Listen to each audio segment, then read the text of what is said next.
Saludos. Hoy vamos a hablar de un tema que todos nosotros sabemos muy poco. Y es si podemos conocer si va a haber un ataque nuclear. Podemos ver las señales antes de que se disparen los misiles y exterminen el planeta.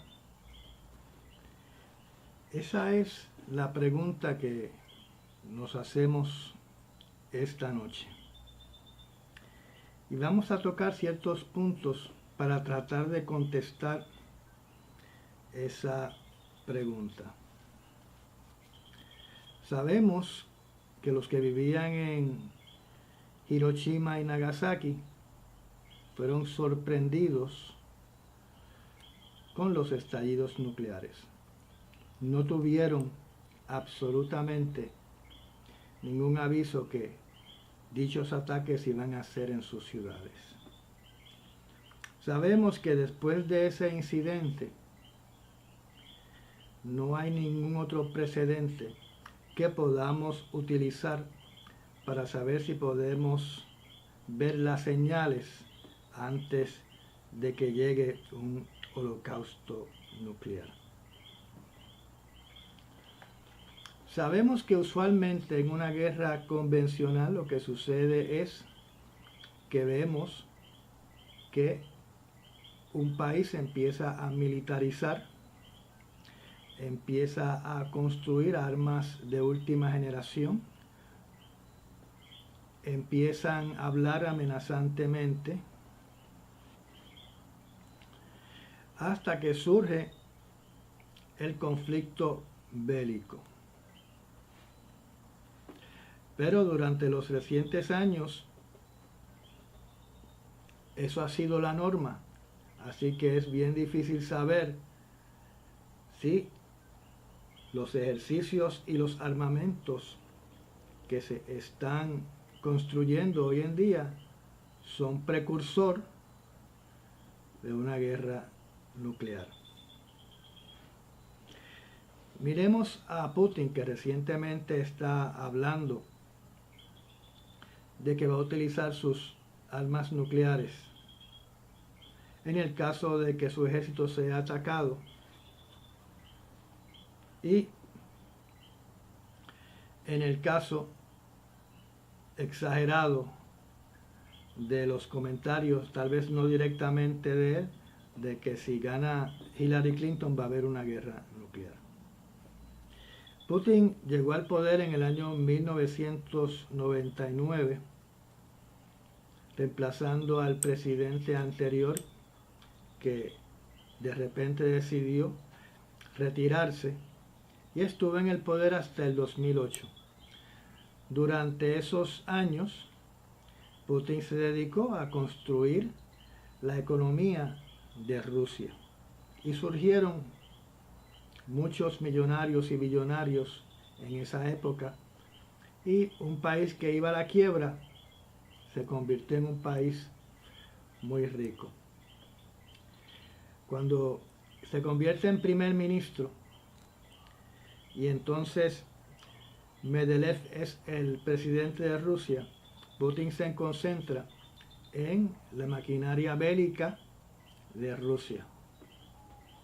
Y empezamos a ver que surgen aviones superiores a los Estados Unidos y barcos de guerra nuevecitos que aparentemente son diseños superiores a los que tenía Estados Unidos al presente. Además de que se fortalece todas sus divisiones de tanques. Durante esa época, con Putin como primer ministro y Medvedev como presidente, yo pensaba que Estados Unidos se iba a hacer amigos de Rusia y viceversa, porque ambos empezaron a hacer operaciones conjuntas donde rusos iban a Estados Unidos a ejercicios de cómo controlar civiles en casos de motines, y en casos de desastres y viceversa, Estados Unidos mandó personal a Rusia para ser entrenados en catástrofes y en control de civiles. Pero Putin subió otra vez al poder en el 2012 y esa cooperación, de hecho la cooperación fue tanta de que ambos cooperaban en el desarrollo de armas nucleares. Pero Putin en el 2012, cuando entra al poder, pues algo cambió. Él empieza a tomar medidas de la antigua Rusia y entonces se convierte en una persona más bélica. No que no haya sido bélico antes. Putin tiene un historial militar de excelencia. Vamos a ir sobre él. En el 1999, cuando vino al poder, ganó la guerra contra Dagestán. La primera guerra que ganaba Rusia en muchos años. Después del 1999 al 2009, ganó la guerra en Chechenia, que había sido perdida por el presidente a quien desplazó. En el 2008 gana la guerra con Georgia. En el 2009 comienza una guerra en el Cáucaso Norte que todavía está activa. En el 2014, como todos sabemos, entra a Crimea y logra anexar a Crimea a la Federación Rusa. En el 2014 continúan con las guerras Donbass para tratar de controlar y adquirir parte de lo que conocemos como Ucrania. Y en el 2015, pues entra a la guerra de Siria. Y como podemos ver, va a tener una victoria contra ISIS en esa nación. Por lo tanto, militarmente, este sujeto está lleno de éxitos. Eso podría ser una señal de que nos estamos en ruta a una guerra nuclear. El otro problema que tenemos los civiles es que no conocemos realmente cuál es el estado de DEFCON que existe en la actualidad. Nos enteramos de casualidad y de casualidad se publica en una página. Ahora mismo de casualidad sabemos que estamos en DEFCON 3, pero no sabemos si a tiempo real lo han cambiado a DEFCON 2. Cuando Putin entra a Crimea, surge un hecho que salió en la prensa, que también es una señal de que va a haber un conflicto bélico. Y es que hay un movimiento de dineros fuera de la región, de los intereses que hay rusos en ese país o región geográfica. Así que aparentemente Rusia, o debo decir, el gabinete de Putin, o tal vez Putin personalmente, llama a sus amiguitos del alma y les dice que retiren sus dineros de los bancos que están en la zona donde va a haber guerra. Pero esa información a nosotros no nos llega a menos que alguien que esté monitoreando cómo se mueven los dineros de banco en banco, pues se lo informe a la prensa. Y entonces podemos reaccionar si Rusia decide enviar sus cohetes nucleares en una confrontación con los Estados Unidos.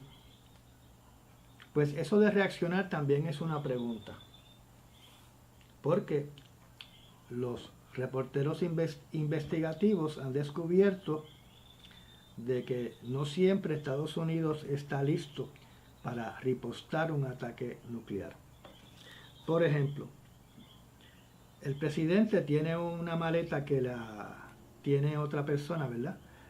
Que se llama el fútbol. El fútbol es una maleta que dicen que pesa más o menos 45 libras, que tiene todos los controles y los menús y las estrategias para conducir una guerra nuclear contra el enemigo que ataque a Estados Unidos. Pero también hay una tarjeta que se llama el Biscuit. Y este Biscuit se supone que el presidente lo tenga en su chaleco, y cuando hay una crisis nuclear, viene la persona que tiene el maletín, abre el maletín, el presidente saca el Biscuit, lo pone lo inserta en la máquina del fútbol, y entonces ahí se certifica de que hay una comunicación entre ese aditamento y que la persona que lo está usando es verdaderamente el presidente. Yo supongo que también tendrá algún artefacto biométrico para también certificar que es el presidente el que tiene el control del fútbol. Pues resulta que según estos reporteros investigativos, a Bill Clinton se le perdía la dichosa tarjeta cada rato. Imagínense qué hubiera sucedido si hubiera habido un conflicto nuclear mientras Bill Clinton tenía el Biscuit. También, según los historiadores, a Reagan, cuando se intentó asesinarlo y se llevó al hospital herido de bala, el Biscuit se perdió cuando el doctor le cortó la chaqueta para poder atender sus heridas. Y el Biscuit estuvo perdido por un tiempo hasta que el FBI lo pudo recuperar. También tenemos el caso de que alegadamente el presidente Carter cogió su gabán y lo mandó a la tintorería, lo que aquí le decimos laundry, a limpiar, y por ahí se fue la tarjeta conocida como el Biscuit. Ahora bien, si Obama ha cuidado el Biscuit como debe ser, deberíamos poder responder a cualquier ataque nuclear a Estados Unidos en unos cuantos segundos. A menos que él sea como Clinton, como Carter, que no le daba mucha importancia a esa tarjetita. Otra señal que están indicando en estos días es el ejercicio de 40 millones de personas que se hizo en Rusia para ver cómo el país podía enfrentarse a diferentes situaciones, a ataques nucleares, ataques convencionales, ataques químicos, etcétera, etcétera, etcétera. Y eso se presentó como una señal de un evidente preparativo para una guerra nuclear. Pero cuando se investiga, se encuentra de que Putin, cuando regresó al poder en el 2012, instauró ese ejercicio anual compulsorio. Así que fue Putin que desde el 2012, 2013, 2014, 2015 y 2016 ha estado efectuando ese ejercicio anualmente. Y se informa que en el 2013 el ejercicio fue con 60 millones de personas. Pero podemos decir que eso es una señal de que va a haber un intercambio nuclear próximamente. Entonces entramos con otra complicación. Y la otra complicación es que han dividido las bombas nucleares o el armamento nuclear entre lo que es táctico y lo que es estratégico. Estratégico sería una bomba, digamos, de 20 megatones, 10 megatones, 5 megatones. Una bomba capaz de borrar del mapa a una ciudad completa, o tal vez más de una ciudad. Y entonces tenemos el otro armamento que lo han clasificado como armamento táctico. Es un arma que tiene una cabeza nuclear con un pequeño poder, digamos que de medio kilotón, 3/4 de kilotón, 1/4 de kilotón, que es capaz de pulverizar un barco, pero no una ciudad, un edificio, pero no una ciudad, tal vez un bloque en una ciudad, pero no la ciudad completa. Y entonces están diciendo que los generales se pueden sentir tentados en utilizar este armamento nuclear de poco poder en una guerra convencional, porque es equivalente a tirar la más potente de las bombas convencionales. Pero entonces dicen que eso como quiera es cruzar la línea y entonces entraríamos a una guerra completa nuclear. Y entonces los ciudadanos como usted y yo, ¿dónde nos quedamos? ¿Va a haber una guerra nuclear completa? ¿Va a haber una guerra nuclear con estas bombitas nucleares y granadas nucleares? La verdad es que estamos en la incertidumbre. Sí, como mencioné anteriormente en mi espacio anterior, por lo que podemos ver, los billonarios rusos están de lo más tranquilo haciendo buen negocio. Y Putin recientemente hizo un gran negocio con Turquía. Se reunió con Erdogan y llegaron a un acuerdo de que el gasoducto va a ir a Turquía y de Turquía va a ir a Europa. Así que por la parte comercial podemos ver que las señales son de hacer negocio y de no destruir al mundo.